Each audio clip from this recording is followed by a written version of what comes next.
They say love is patient, but in the city of Abuja, patience is often tested by the hunger for comfort and the temptation of quick wealth. This is the story of Eddie and Stella, two souls who met when life was still innocent, but whose journey would teach everyone that when love becomes a lie, even the strongest heart will bleed. It all began years ago at the University of Abuja.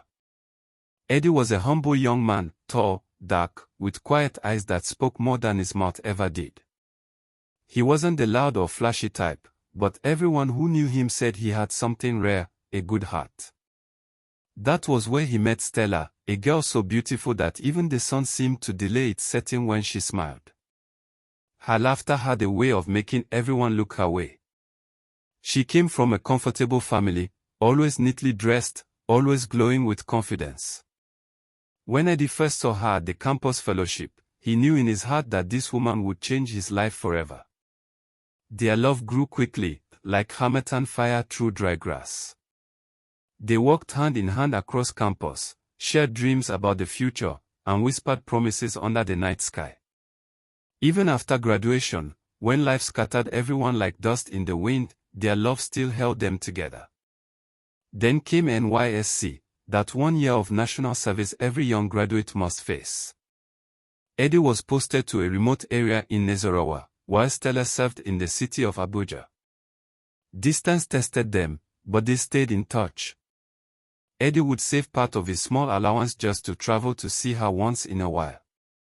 He would say to her, "Stella, when I finish this service, I will find a good job. I will marry you, and we will start our life together."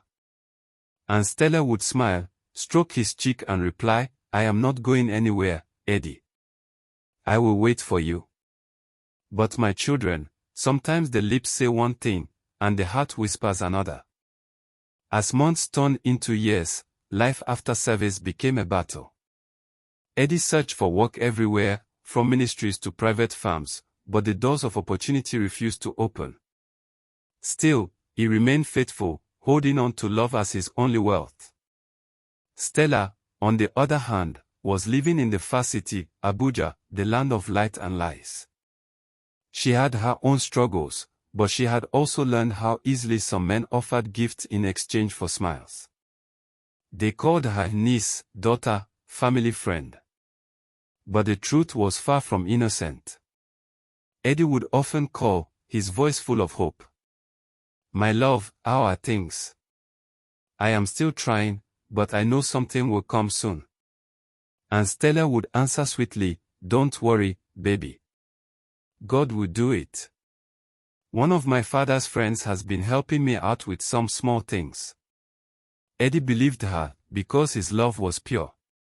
He trusted her, because he saw her as his future wife.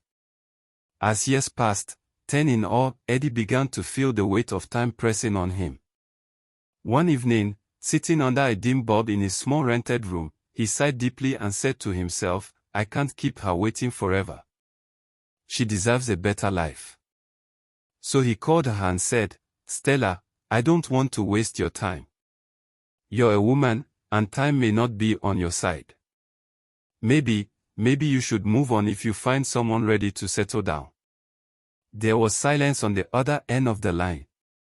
Then Stella began to cry softly. "Eddie, don't say that. I've been with you for years. I can't leave you now. We'll make it work. I will wait for you." Eddie's heart softened. He believed her again. But even as she said those words, another man, Tony, a wealthy businessman in his 40s, was waiting for Stella at an expensive restaurant in Wooster. Tony was married, but money made him feel like a king who could take whatever he wanted. "Where have you been, my baby?" Tony asked, taking a sip from his glass of wine. "I told you, I went to see my cousin," she lied smoothly, adjusting her golden bracelet. Tony laughed. "As long as you came back to me, that's what matters." And so it continued, the double life. To Eddie, she was a loyal girlfriend waiting for marriage. To Tony and others like him, she was a lover who made their lonely nights shorter. Time kept moving. Eddie, desperate to build a future, left Abuja for Port Harcourt, hoping to secure a job in one of the oil firms. The day he left, Stella hugged him tightly. "Promise me you won't forget me," she whispered. Eddie smiled. "Even if I had everything in this world, it would mean nothing without you." Those words pierced her heart, not because of love, but because of guilt. Months passed. Then, by the mercy of God, Eddie got a good job. He worked hard, saved money, and stayed true. His colleagues would often tease him. "Guy, you know they look other women. Abuja fine girls full ground oh." He would just smile and say, "I already have my queen." He started making plans to marry Stella. When he called her with the news, she screamed with joy. "Eddie, God has finally done it. I told you we would make it." They began planning their wedding. Stella visited Port Harcourt a few times, pretending to be the supportive fiancé. But even then, she would sneak calls and reply messages from Tony under the cover of night. Eddie didn't notice. Love had made him blind, as love often does. One evening, while Stella sat in her Abuja apartment, Tony called. "So you're really going to marry that poor boy?" he said coldly. Stella hesitated. "Tony, please, don't start. You know I can't depend on you. You have your wife?" Tony laughed bitterly. "You think you can play me, Stella? Don't forget who pays your rent." Her heart raced. She felt trapped, caught between a man who loved her and a man who owned her. But she brushed away her thoughts and whispered to herself, "Once I marry Eddie, everything will be fine." "Oh, my children, but deceit is like smoke. No matter how tightly you close your hands, it always finds a way to escape." That was how their wedding day approached, beautiful, grand, full of music and laughter. Family, friends, and even some of Stella's uncles attended. As she walked down the aisle, dressed in white lace and carrying a bouquet of roses, her heart trembled. For a moment, she looked at Eddie, his eyes full of love and pride, and she felt a tear fall, not from joy, but from guilt. And as they exchanged vows under the bright Abuja sun, somewhere deep in her heart, Stella knew she was about to build her marriage on a lie. In this life, my children, when the foundation of love is cracked by deceit, no house, no matter how beautiful, will stand for long. Weddings are sweet to behold. The drums beat, the women dance, and joy fills the air. But sometimes, while everyone celebrates the union of two hearts, only one heart truly belongs, the other is simply playing a role.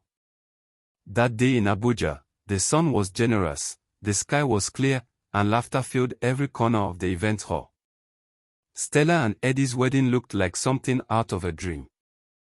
Guests threw petals, the DJ played love songs, and the MC shouted, "Ladies and gentlemen, give it up for the latest couple in town." Everyone cheered. Eddie's face glowed with gratitude. Finally, after 10 long years of struggle, his dream had come true. But inside Stella's heart, something was trembling. Each smile felt heavy, each laugh forced. Her phone buzzed in her purse again and again, but she ignored it. She knew who was calling. Tony. After the wedding, when the couple returned to their hotel room, Eddie held her close. "My wife," he said softly, "thank you for waiting for me. From today, I'll make sure all your sacrifices were worth it." Stella smiled faintly and whispered, "I love you, Eddie." But even as those words left her lips, her mind whispered another name. Weeks passed. Eddie returned to Port Harcourt, ready to continue building his life. He wanted Stella to come with him, but she hesitated.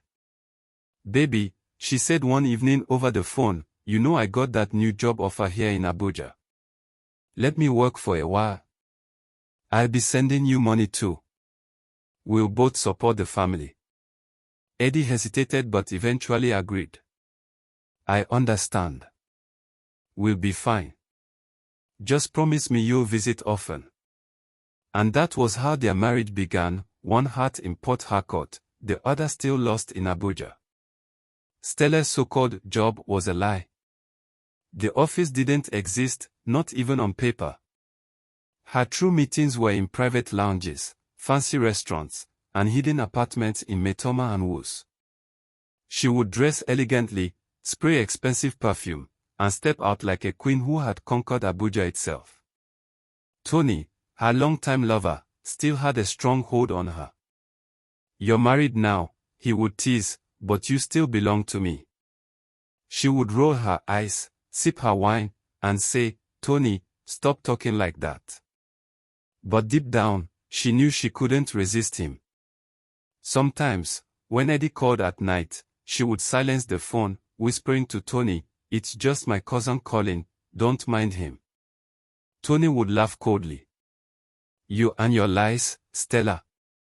You're even lying to your husband now. Are you sure you can lie to God?" Those words stung, but she brushed them away. She told herself she could balance both lives, the loyal wife and the secret lover. But lies are like termites, they eat the house from within until one day, the walls collapse without warning. Meanwhile, in Port Harcourt, Eddie's life was simple but peaceful. He worked hard, respected his colleagues, and saved diligently. Every weekend, he would call Stella, eager to hear her voice. "Baby, how is work?" "Oh, fine," she would say. "They are giving me more responsibilities now." "Good. I'm proud of you. I will come next month for a visit." Or, "Eddie, please, not yet. My office is so busy now. Maybe next time." He believed her again. His friends began to notice something strange. "Guy, your wife never come here before," one asked. "She says her job won't give her time," Eddie replied with a smile. They shook their heads silently. But love, my children, can make even the wisest man blind. As months went by, Stella's lies began to tangle like vines around her neck. Tony was becoming impatient. He no longer enjoyed the secrecy. "You think you can hide forever," he said one night. "You're my woman. I want you here, full time." Stella frowned. "Tony, please. I can't leave my husband. People will talk." Tony's eyes hardened. "You should have thought of that before taking my money. Before wearing the jewelry I bought. Before sleeping in my house." She looked down, silent.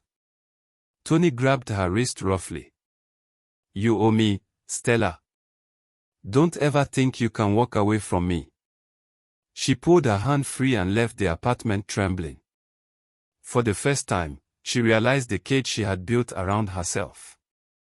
But still, she didn't stop. One night, about 8 months into the marriage, Stella began to feel sick. She went to the hospital thinking it was stress, but the doctor smiled and said, "Congratulations, madam. You're 2 months pregnant." Her heart froze. Pregnant. The word echoed in her ears like thunder. She sat still, unable to speak. That evening, when she told Eddie the news over the phone, he shouted for joy. "Are you serious? Stella. God has finally answered us." He sent money immediately for prenatal care and told everyone at work he would soon be a father. He even called his mother to share the good news. But Stella couldn't sleep that night. She knew the truth, the child was not Eddie's. In her confusion, she ran to Tony's house. "Tony, I'm pregnant," she said, trembling. Tony stared at her coldly. "And you're telling me because?" "Because it's yours." Tony laughed bitterly. "Mine. How sure are you? You're married to that other man." "It's yours, Tony. I know it." Tony paced back and forth, silent for a while. Then he turned and said harshly, "Then you deal with it. But don't ever bring shame to my name." I have a wife. I have a reputation. Tears rolled down her cheeks. Tony, please don't abandon me now. But Tony just walked away. Days turned into weeks.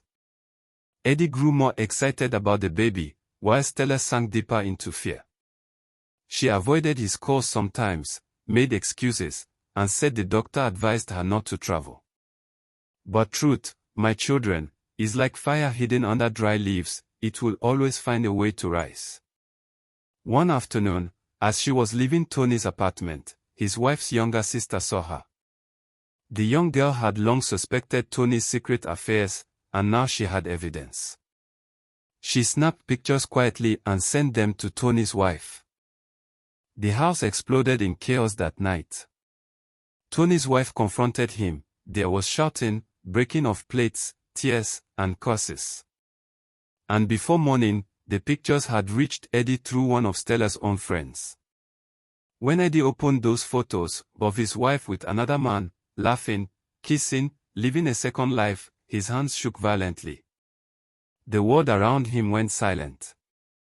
He didn't even know when tears filled his eyes. The next day, he took a bus straight to Abuja. When Stella opened her apartment door and saw him standing there, tired, broken, but calm, her heart dropped. Eddie, she whispered, her voice trembling. He looked at her, eyes filled with sorrow, and said softly, "Tell me it's not true, Stella. Tell me this is all a lie." But the silence that followed spoke louder than words. There is no fire hotter than betrayal discovered. When a man's trust shatters, even the air around him grows heavy. That night in Abuja, the city lights glowed like 1,000 eyes, but in Stella's small apartment, darkness had settled long before sunset. Eddie stood by the door, holding his breath. His face was calm, but inside him, a storm raged, the kind that breaks even strong men. "Tell me, Stella," his voice trembled, "is it true? Are you seeing another man?" Stella froze. The words hung in the air like smoke. She tried to speak, but her tongue was dry. "Eddie, I don't know what you're talking about," she stammered, her eyes darting away. Eddie stepped closer. "Don't lie to me again. I saw the pictures. You and that man. Tony." His voice cracked. "You said he was your father's friend." Silence. The ticking of the wall clock sounded louder than thunder. Finally, Stella broke down and fell to her knees, crying. "Eddie, please. I didn't mean for it to happen. It started before the wedding. I wanted to stop, but you didn't." Eddie shouted, his eyes glistening with pain. "You looked me in the eyes and said you loved me. You took vows before God, Stella." She covered her face with her hands. "I was scared, Eddie. You didn't have a job then. I needed help. Tony, he helped me." Eddie laughed bitterly. "Help? You call that help? You sold your soul for comfort." His words cut deep. She tried to reach for him, but he stepped back. "Don't touch me," he said quietly. "Just tell me one thing," his voice softened, almost breaking. "The child, is it mine?" That question struck her like lightning. Her lips trembled, but no sound came out. Eddie's eyes widened. "Stella." She finally whispered, "No." And with that single word, something inside Eddie died. He closed his eyes, tears rolling freely down his cheeks. The silence that followed felt endless. Then he said, voice shaking, "You've destroyed everything we built." She crawled closer, clutching his leg. "Please, Eddie, forgive me. I made a mistake. I'll fix it. I'll make it right." But Eddie gently removed her hands from his leg. "Some mistakes," he said slowly, "can never be fixed." By morning, the sun rose lazily over the Abuja skyline. Birds sang, but inside Stella's apartment, there was no song, only sorrow. Eddie packed his small bag silently. Stella watched, her face pale, eyes swollen from crying. "Where will you go?" she asked softly. "I don't know," he replied. "But I know I can't stay here." He walked to the door, paused, and turned. "You know, Stella, I loved you with everything I had. Even when I had nothing, you were my reason to keep going. I thought we were building something real." She tried to speak, but he continued. "But now I realize. I was building alone." He left without another word. The sound of the door closing was like a final heartbeat, the end of something once beautiful. Stella sank to the floor, sobbing. That day, she called Tony, desperate for comfort. Tony answered in his usual cold tone. "What is it?" "Tony, please. Eddie found out everything. He's gone. I need you." Tony was silent for a moment, then laughed. "And what do you expect me to do? Throw you a party?" "Please, Tony. You said you loved me." Tony chuckled darkly. "Love? Don't deceive yourself. You were just fun. A distraction." Stella's heart stopped. "What about the baby?" "That's your problem," Tony snapped. "Don't ever call me again." The line went dead. She stared at her phone, numb. The world around her seemed to shrink. The walls closed in, the air thickened. That night, she couldn't eat, couldn't sleep. Regret sat beside her like a ghost. Days turned into weeks. Gossip spread like wildfire. Eddie filed for divorce quietly and left Abuja for good. Stella tried to reach him, but he never answered her calls again. Her belly grew, her shame grew with it. Neighbors whispered, friends vanished. Even her so-called uncle stopped picking her calls. When she finally gave birth, Tony didn't show up. Not even a message. A few months later, Tony's marriage collapsed. His wife left him, taking their children. Alone and bitter, Tony began to drink heavily. One evening, out of desperation, Stella showed up at his gate with her baby in her arms. The security man hesitated but eventually let her in. When Tony saw her, he frowned. "What are you doing here?" "Tony, please. I have nowhere else to go. The baby, she needs help." He scoffed. "That's not my business." "Tony, please," she begged. "I can be with you. I take care of you. Just don't turn me away." Tony looked at her for a long moment. Then, with a cruel smile, he said, "Fine. Stay. But understand something, Stella, this is my house. You do as I say?" Stella nodded, tears in her eyes. She thought it was hope. She didn't know she had just walked into a prison. Living with Tony was like living with a wild animal. He controlled everything, what she wore, who she spoke to, even when she could leave the house. If she tried to go out, he would say, "Where are you going? Stay inside. I don't want people seeing you." If she asked for money, he would shout, "You want to use my money to chase other men again?" He locked her phone away, cut her off from everyone. Sometimes, when his temper rose, he would throw things, break bottles, shout until the baby cried. Stella endured it all, believing things would change. But they didn't. They only got worse. She began to remember Eddie, his calm voice, his gentle touch, his patience. She would whisper to herself at night, "I left an angel for a demon." Her regret grew heavy like chains on her heart. One evening, while Tony was out drinking, Stella stood by the window, watching the city lights flicker in the distance. She thought of the life she could have had, simple but peaceful. She saw Eddie's face in her mind, smiling, full of love.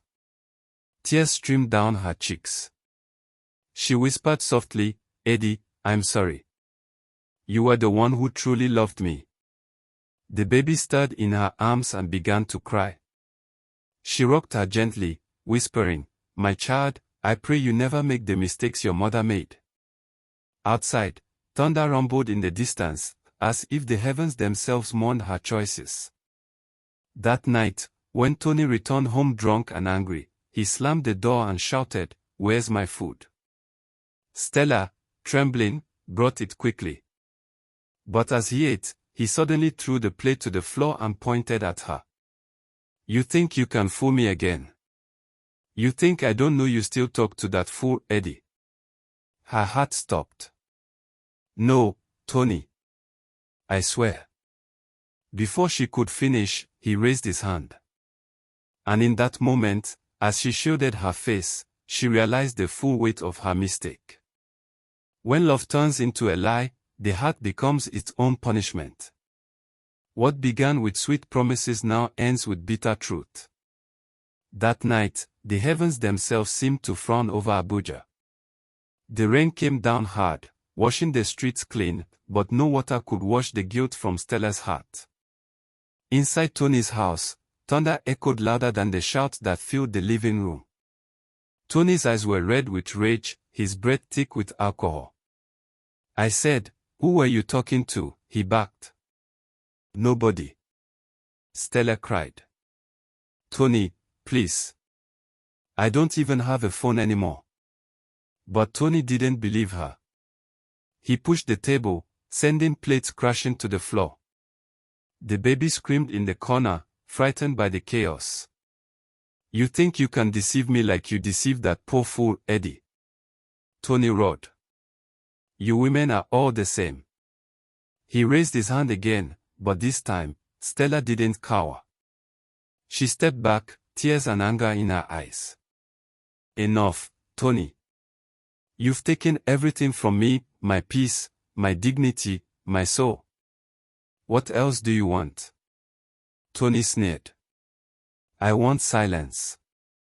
He stormed out, slamming the door behind him. The house shook. Stella sank to the floor, sobbing quietly. The baby's cries blended with the sound of rain. That night, as she held her child close, she realized she was truly alone. No friends. No family. No love. Just the echo of her own decisions. By morning, the sun struggled to pierce through the heavy clouds. Stella sat at the edge of the bed, her face bruised, her eyes hollow. She looked at her baby, then at the half-empty bottle on the table, Tony's poison, the drink that turned him into a beast. And she made a decision. When Tony left the house that afternoon, she packed quietly, only what she could carry. Her baby. A few clothes. A small bag of diapers. She stepped outside barefoot, the Abuja heat biting her feet, but she didn't care. Every step she took away from that house was freedom. For the first time in years, she breathed deeply, but her heart still ached. She whispered softly, "God, if you can hear me, give me one more chance to make things right."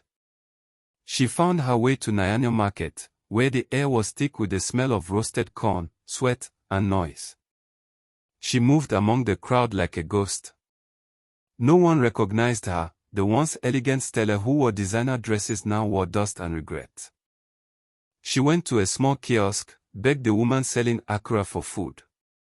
The woman looked at her, pitied her, and gave her a small plate. "May God bless you," Stella whispered. As she ate, she thought of Eddie, his gentle voice, his laughter, the little apartment they once shared. Where is he now, she wondered. But deep down, she knew she didn't deserve to know. Days turned into weeks.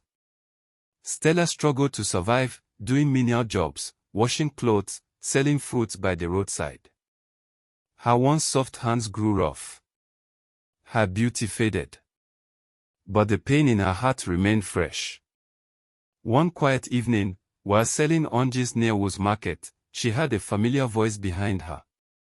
"Madam, how much for a dozen?" She froze.